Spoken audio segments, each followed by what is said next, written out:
Halo semuanya, perkenalkan nama saya Melinda Wardani. Saya pada video kali ini akan menjelaskan mengenai teori disonansi kognitif. Teori disonansi kognitif pertama kali dikemukakan oleh seorang psikolog bernama Leon Festinger pada tahun 1957. Leon Festinger pertama kali mengajukan teori disonansi kognitif yang berpusat pada bagaimana seseorang mencoba mencapai konsistensi di dalam dirinya. Teori disonansi kognitif merupakan sebuah teori dalam psikologi sosial yang membahas mengenai perasaan ketidaknyamanan seseorang akibat sikap, pemikiran, dan perilaku yang saling bertentangan dan memotivasi seseorang untuk mengambil langkah demi mengurangi ketidaknyamanan tersebut. Disonansi adalah perasaan tidak suka yang mendorong orang untuk melakukan suatu tindakan dengan dampak-dampak yang tidak dapat diukur. Teori ini menekankan seseorang yang berada dalam disonansi memberikan keadaan yang tidak nyaman, sehingga ia akan melakukan tindakan untuk keluar dari ketidaknyamanan tersebut. Disonansi kognitif bisa disebabkan oleh beberapa hal, yaitu yang pertama forced compliance. Forced compliance sebuah paksaan yang diberikan kepada seseorang untuk melakukan sesuatu yang mereka secara pribadi tidak ingin lakukan, sehingga disonansi terbentuk antara kognisi mereka yang tidak ingin melakukannya dan perilaku mereka yang melakukannya. Forced compliance terjadi saat seseorang melakukan tindakan yang tidak sesuai dengan keyakinannya. Perilaku tidak dapat diubah karena sudah terjadi di masa lalu, sehingga disonansi perlu dikurangi dengan mengevaluasi kembali sikap terhadap apa yang telah dilakukan. Yang kedua yaitu new information. Informasi baru yang diterima dapat membuat perasaan tidak nyaman. Terkadang, untuk menghadapi hal ini dapat dilakukan dengan mencari cara untuk membenarkan perilaku yang dilakukan atau menemukan cara untuk mengabaikan informasi baru tersebut. Yang ketiga yaitu decision making atau membuat keputusan. Keputusan yang dibuat akan menimbulkan sebuah disonansi. Ketika dihadapkan pada dua pilihan, seringkali merasa tidak nyaman karena kedua pilihan tersebut sama-sama menarik.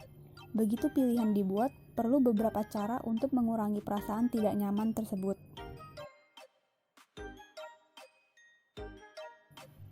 Leon Festinger memilih topik merokok untuk mengilustrasikan konsep disonansi. Dapat dilihat bahwa terdapat seseorang yang suka merokok, tetapi ia memiliki keyakinan atau pikiran bahwa merokok itu tidak baik untuk kesehatan. Maka dari itu, dapat dikatakan bahwa perilaku dan keyakinan yang dimiliki seseorang tersebut saling bertentangan sehingga menimbulkan disonansi atau ketidaknyamanan dalam dirinya. Leon Festinger menyampaikan bahwa ada beberapa cara untuk mengurangi perasaan tidak nyaman atau disonansi, yaitu yang pertama, mengubah keyakinan. Seorang perokok memiliki keyakinan bahwa merokok itu tidak baik bagi kesehatan. Maka, keyakinan tersebut perlu diubah untuk menjadi bahwa merokok sebenarnya tidak seburuk yang kita pikirkan atau yang dikatakan orang lain.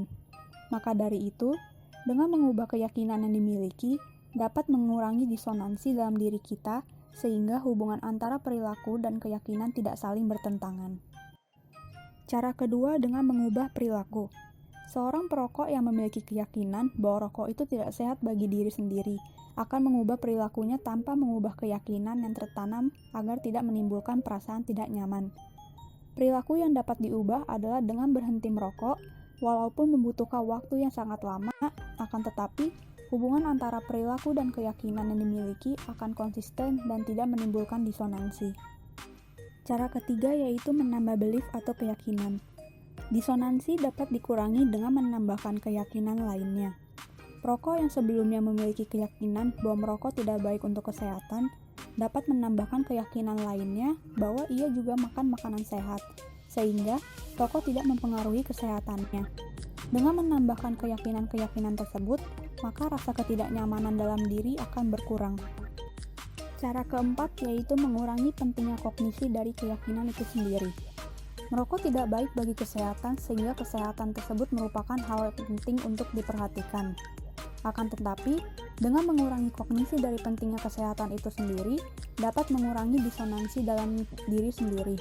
Seperti perokok yang sudah memiliki kebiasaan merokok, mereka sangat menikmati hal tersebut, sehingga tidak memperhatikan dari kepentingan kesehatan itu sendiri. Maka dari itu, dengan mengurangi pentingnya kognisi dari sebuah keyakinan, hubungan antara perilaku dan keyakinan itu sendiri akan berjalan dengan baik tanpa adanya disonansi atau ketidaknyamanan pada individu.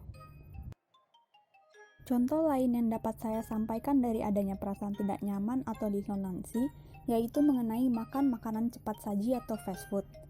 Kita suka makan makanan cepat saji, akan tetapi secara umum sudah diketahui bahwa makanan cepat saji tidak baik untuk kesehatan, sehingga hal tersebut sudah tertanam di dalam pikiran dan sudah menjadi suatu belief di diri kita. Maka dari itu, ada sebuah pertentangan dalam diri kita antara perilaku dan keyakinan kita yang tidak konsisten, sehingga menimbulkan disonansi. Ketidaknyamanan tersebut dapat dikurangi dengan cara yang pertama, mengubah keyakinan bahwa makanan cepat saji sebenarnya tidak seburuk yang kita pikirkan atau yang dikatakan orang lain. Yang kedua, dengan mengubah perilaku tanpa mengubah keyakinan awal. Perilaku yang dapat diubah adalah tidak mengkonsumsi makanan fast food. Cara yang ketiga, dengan menambahkan keyakinan baru. Dengan menambahkan keyakinan baru bahwa makanan fast food tidak akan merugikan kesehatan apabila juga melakukan kegiatan olahraga yang rutin. Demikian penjelasan mengenai cognitive dissonance theory yang dapat saya sampaikan. Semoga video ini dapat bermanfaat. Terima kasih and see you on the next video.